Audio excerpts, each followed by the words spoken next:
butas na mayroong nababarang dila. Patatanaw ka ng pamalas na antas na mga letra nakakahiwa. Subukan mo ang sumabay, Napapagpatagal ko mo! subukan mo ang sumabay. Napapagpatagal ko mo! Pulit ang mga balata na sa akin na lumapit na lumaban na lumapit na lumaban na.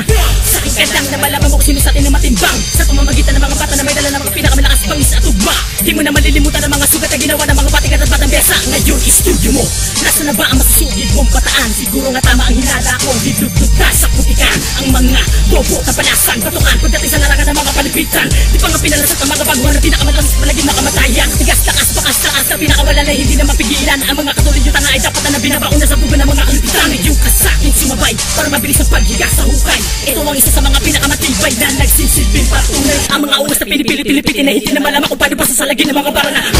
Pinauna na, pinalakasan na bawat kataga ng mga baguhan. At makinig ka bro, ganyan na dilang tumutunan na kasero. Paningin ng paningin, parating na pagdiin. Di ba pigil ang mga kalikas sa sulipo? Kumban para ka na parang bara ko tumira ang mga batang kalookan. Pinipilit maabot ng mga tangan, di makumbasa o sayan. Paimban, tapatan, taas ang katagang binibitawan ng mga bata. Di mapigilan na napagod sa palapitan ng mga binibitawan na malayo nyo ng mga maamutan. Yan ang pangalan, di matutubasan na naging sa palupitan. Di ka bibiro, iwawasakan, babasagin, hawakan, babasagin ang iyong lalamunan. Di ka na makatayo, sumabira namin naglapos sa ilalim ng kalangitan. Dahil kami lalakaw na naman ito katagang binibitawan na pinipilit nyo mga abutan. Buka mo kaya humabol sa mga dilang may partida. Pagbibigyan ka na sa libo upang makabel ka sa aming tira. Mapuli na ang mga hukbo at mga sanda kanyang mahihina. Dahil pader kami babangga sa mga utak yung mahihina.